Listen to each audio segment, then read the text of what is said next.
বিভিন্ন অনুষ্ঠান বাড়িতে পেঁপের প্লাস্টিক চাটনি হয়তোবা আপনারা নিশ্চয়ই ট্রাই করেছেন, কিন্তু বাড়িতে তৈরি করতে গেলে দেখা যায় চাটনির সেই পারফেক্ট টেস্ট ও টেক্সচার কোনোটাই আসে না। আর তাই ঠিক কী পদ্ধতিতে করলে চাটনির সেই পারফেক্ট টেস্ট ও টেক্সচার দুটোই আসবে, সেটাই আমি আজকের এই ভিডিওতে শেয়ার করব। তো তাহলে আমাদের আজকের এই রেসিপিটি শুরু করা যাক। আর আমি প্রিয়াঙ্কা আপনাদের সকলকে আমার চ্যানেল ডেলিশিয়াস রেসিপি বাংলাতে স্বাগত জানাই। তো তাহলে আমাদের আজকের রেসিপি একদম অনুষ্ঠান বাড়ির মতন পেঁপের প্লাস্টিক চাটনি তৈরি করতে সবার প্রথমে নিয়ে নিয়েছি একটা পেঁপে। তো যেহেতু পেঁপের সাইজটা বেশ অনেকটাই বড়, তাই সবার প্রথমে পেঁপেটাকে আমি সমান 1/2-তে ভাগ করে নেব। আর অর্ধেকটা পেঁপের প্লাস্টিক চাটনি আপনাদেরকে তৈরি করে দেখাবো। তো এবার তাহলে আপনারা দেখে নিন যে পেঁপের প্লাস্টিক চাটনি তৈরি করতে পেঁপেটাকে আমাদের ঠিক কিভাবে কেটে নিতে হবে। চেষ্টা করেছি প্রত্যেক দিনের মতন আজকের এই রেসিপিটিও একটু সংক্ষেপেই শেয়ার করতে, যাতে রেসিপিটি কুক করতে আপনাদের কোথাও কোনো রকম সমস্যা না হয়। তো পেঁপেটাকে কাটার সুবিধার্থে এই অর্ধেক ভাগ পেঁপেটাকেই আমি সমান 1/4-এ কেটে নেওয়ার পর পেঁপের থেকে স্কিনটাকে আমাদের খুব ভালো করে ছাড়িয়ে নিতে হবে। আর চেষ্টা করবেন স্কিনটাকে একটু মোটা করেই ছাড়িয়ে নেওয়ার, যাতে এর মধ্যে কোনো রকম সবুজ অংশ না থেকে যায়, তাহলে কিন্তু পেঁপের মধ্যে একটা তিতকুটে ভাব চলে আসবে। আর পেঁপের স্কিনটাকে ভালো করে ছাড়িয়ে নেওয়া হয়ে গেলে সবশেষে পেঁপের এই যে বুকের মতন অংশটা আছে সেটাকেও আমাদের একটু পরিষ্কার করে নিতে হবে। আর এই সম্পূর্ণভাবে পেঁপেটাকে পরিষ্কারভাবে কেটে নেওয়া হয়ে গেলে এবার এই পেঁপেটাকে ডিরেক্টলি ট্রান্সফার করে নিন জলের মধ্যে, আর এটাকে ভালো করে ধুয়ে পরিষ্কার করে নিন। এবার নেক্সট আমাদের এরকম একটা স্লাইসার নিয়ে নিতে হবে। আর এইরকম স্লাইসার সকলের বাড়িতেই আশা করছি অ্যাভেলেবেল আছে। এবার এর মধ্যে যে স্লাইস করার মতন অংশটা রয়েছে সেখান থেকেই পেঁপেটাকে আমাদের ঠিক এরকম স্লাইস করে কেটে নিতে হবে। তো ভীষণই সিম্পল স্টেপ, আশা করছি আপনাদের করতে কোনো রকম সমস্যা হবে না।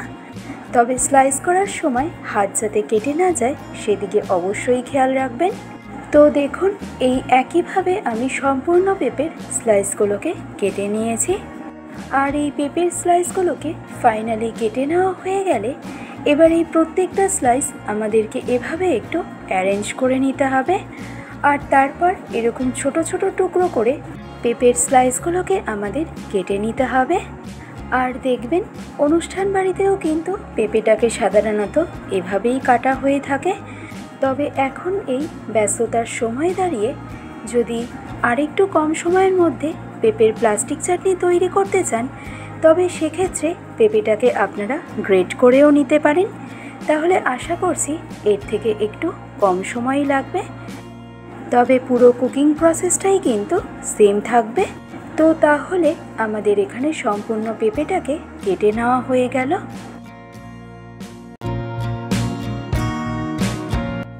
এবার নেক্সট একটা ফ্রাইং প্যানের মধ্যে আমি অ্যাড করব পরিমাণ মতো জল।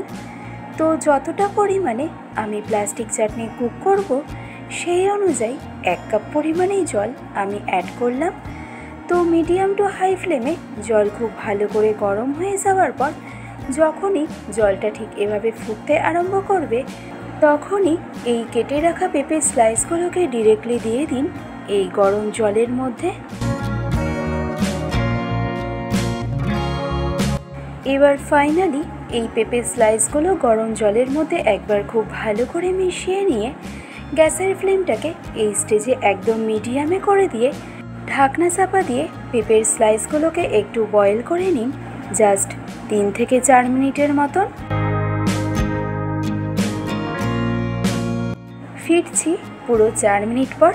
আর এই 4 মিনিট মিডিয়াম ফ্লেমে পেঁপের স্লাইসগুলোকে বয়েল করে নেওয়ার পরে দেখুন এই স্টেজে পেঁপের কালারটা কিন্তু আগের তুলনায় বেশ অনেকটাই চেঞ্জ হয়ে গেছে। আর এই স্টেজে পেঁপেটাকে আমি বয়েল করেছি জাস্ট 50%-এর মতন। পেঁপের এই স্লাইসগুলো কিন্তু পুরোপুরি 100% বয়েল করা একদমই যাবে না। তো তাহলে পেঁপেটাকে আমাদের 50% মতন বয়েল করে নেওয়া হয়ে গেলে এবার এই পেঁপের স্লাইসগুলোকে জল থেকে ছেঁকে নিয়ে এভাবে ডিরেক্টলি ট্রান্সফার করে নিন একটা ডিশের মধ্যে।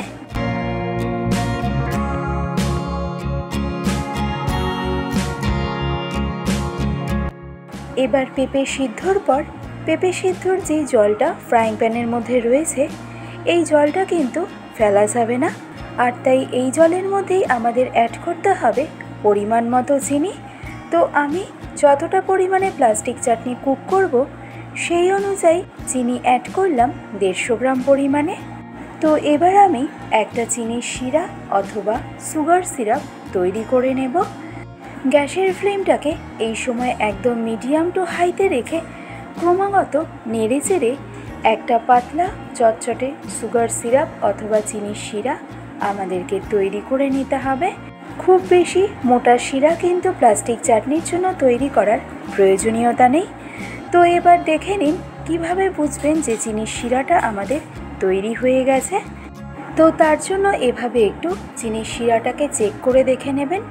যদি দেখা যায় এরকম চটচটে লাগছে তাহলে বুঝতে হবে চিনির শিরা আমাদের একদম তৈরি। এছাড়াও আরও একটা সহজ পদ্ধতি হলো চিনির শিরা যখন একদম পারফেক্ট তৈরি হয়ে যাবে তখন চিনির শিরার ওপরে ঠিক এরকম বাবলস ক্রিয়েট হবে। তো তাহলে চিনির শিরা অথবা সুগার সিরাপ ফাইনালি তৈরি হয়ে গেলে এবার ঠিক এই স্টেজে এসে 50% বয়েল করে রাখা পেঁপের স্লাইসগুলোকে আমাদের ডিরেক্টলি দিয়ে দিতে হবে সুগার সিরাপের মধ্যে। আর তারপর চেষ্টা করবেন একবার খুব ভালো করে নেড়ে চেড়ে পেঁপের স্লাইসগুলোকে সুগার সিরাপের সাথে ভালো করে মিশিয়ে নেওয়ার। আর এই স্টেপটা কমপ্লিট করে নেওয়ার পর আমি অ্যাড করব প্রায় 8 থেকে 10টার মতন কাজু বাদাম, প্রায় 15 থেকে 20টার মতন কিশমিশ। তো এখানে কিশমিশ ও কাজু বাদামের পরিমাণটা কিন্তু অবশ্যই আপনারা নিজেদের মন মতন ব্যবহার করতে পারেন। সাথে দিয়ে দিলাম স্বাদ অনুসারে নুন ও খুব অল্প পরিমাণে বিট নুন। এবার ফাইনালি সব কিছু একবার খুব ভালো করে মিশিয়ে নেওয়ার পর পেঁপের মধ্যে যাতে চিনির শিরা অথবা সুগার সিরাপটা খুব ভালোভাবে যেতে পারে তার জন্য এই স্টেজে গ্যাসের ফ্লেমটাকে একদম মিডিয়ামে করে দিয়ে ঢাকনা চাপা দিয়ে চাটনিটাকে কুক করে নিন 10 মিনিটের মতন। ফিরে এলাম পুরো 10 মিনিট পর। আর এই 10 মিনিট মিডিয়াম ফ্লেমে চাটনিটাকে কুক করে নেওয়ার পরে দেখুন এই স্টেজে পেঁপের মধ্যে কিন্তু সুগার সিরাপ অথবা চিনির শিরা কিন্তু খুব ভালোভাবে অ্যাবজর্ব করে গেছে। আর তাই এই স্টেজে প্লাস্টিক চাটনি কিন্তু আমাদের অলমোস্ট রেডি। এবার গ্যাসের ফ্লেমটাকে অফ করে দিয়ে এই চাটনিটাকে আমাদের বেশ কিছুক্ষণ স্ট্যান্ডিং টাইমে রাখতে হবে এর টেক্সচারটাকে একটু ব্যালেন্সে আনার জন্য। আর এই চাটনিটা সম্পূর্ণ ঠান্ডা হয়ে গেলে এবার এই স্টেজে চাটনির মধ্যে অ্যাড করে নিন 1 চা চামচ পরিমাণে লেবুর রস। এতে দেখবেন পেঁপের চাটনির মধ্যে একটা সুন্দর টক টক ফ্লেভার আসবে। এবার এই চাটনির সাথে লেবুর রসটা ফাইনালি একবার খুব ভালো করে মিশিয়ে নিলেই আমাদের আজকের রেসিপি একদম অনুষ্ঠান বাড়ির মতন পেঁপের প্লাস্টিক চাটনি কিন্তু একদম রেডি।